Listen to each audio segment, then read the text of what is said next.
नमस्कार मंडळी, सासूची चिगोरी या आजच्या भागामध्ये तुम्हा सगळ्यांचं स्वागत आहे। तर आज आपण बनवतोय करडईची भाजी।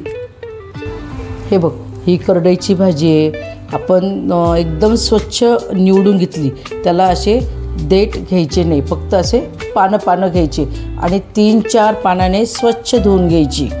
आणि हे बघ, आता ही भाजी ना एकदम अशी बारीक अशी कापून घ्यायची। हे बघ, आता आपली ही करडईची भाजी आहे ना ती चिरून झाली। आता हे बघ, गॅसवर कढई ठेवली, त्याच्यामध्ये तेल टाकून घ्यायचं। तेल टाकलं ना की अशी भाजी त्याच्यामध्ये टाकायची।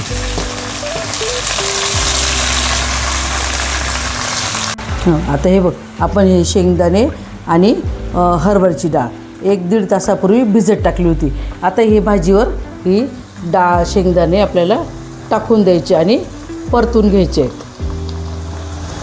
म्हणजे आपण काय करणार आहे, ह्या भाजीला आहे ना डाळीचं पीठ वापरणार नाही आहे, शेंगदाण्याचा कूट वापरणार नाही आहे। हे असं आपण जाडसर थोडंसं बारीक करून घेणार आहे। त्याला पाण्यासहित नाही टाकायचे ना नाही, आता हे नाही, आपण हे धुतले चालतं, पण थोडंसं पाणी लागणारच आहे ना त्याला।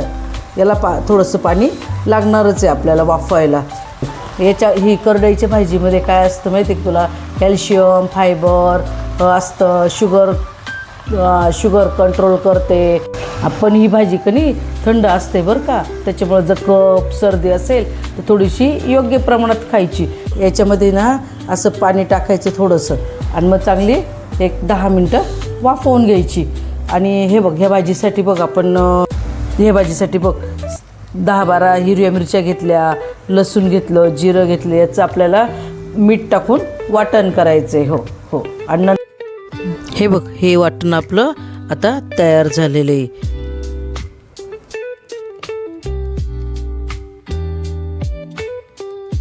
बघ, आता ही भाजी कशी शिजलेली आहे, छान वाफवून गेलेली आहे। आता पूर्वी याला रवीने बारीक करायचे, पण आता मिक्सरने एक गरका घेतला की खूप एकदम बारीक नाही करायची, थोडी जाडसरच राहून द्यायची आणि एक गरका मारला तरी मिक्सरमध्ये होऊन जाते।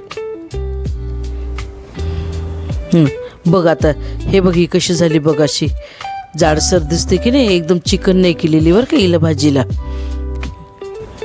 आता बघ, आता कढई ठेवायची, थोडंसं तेल टाकून घ्यायचं त्याच्यामध्ये आणि आपण जे वाटण केलं होतं ना ते टाकायचं तेलामध्ये आणि त्याला थोडंसं परतवून घ्यायचं।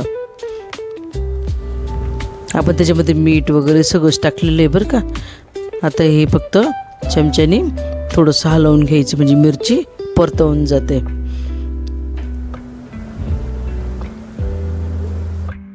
हे बघ, आता हे छान बघ, मिरचीचं हे परतवून झालेलं आहे। आता त्याच्यामध्ये आपली जी मिक्सरमध्ये भाजी केली होती ना ती त्याच्यामध्ये टाकून द्यायची आणि आपण याच्यामध्ये मीठ वगैरे सगळं टाकलेलं होतं बरं का। फक्त सगळं एकजीव करायचं मिरचीमध्ये आणि आपल्याला जेवढी पाहिजे क्वांटिटी थोडंसं पाणी टाकलं तरी चालतं, खूप काही पातळ करायची नाही बरं का। आपण मिरची तिखट लागू नये म्हणून त्यात थोडंसं मीठ टाकलं होतं आणि भाजीची क्वांटिटी पाहून आता परत आपण मीठ टाकले।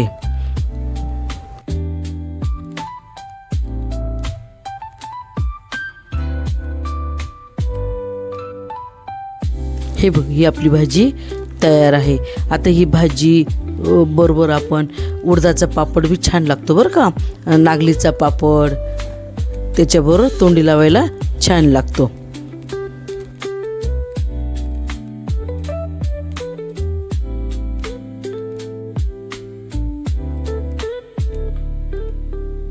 तर मंडळी, अशा पद्धतीने ही करडईची भाजी बनवून तयार आहे। व्हिडिओ आवडला असल्यास लाईक करा, शेअर करा आणि चॅनलला सबस्क्राईब करा। धन्यवाद।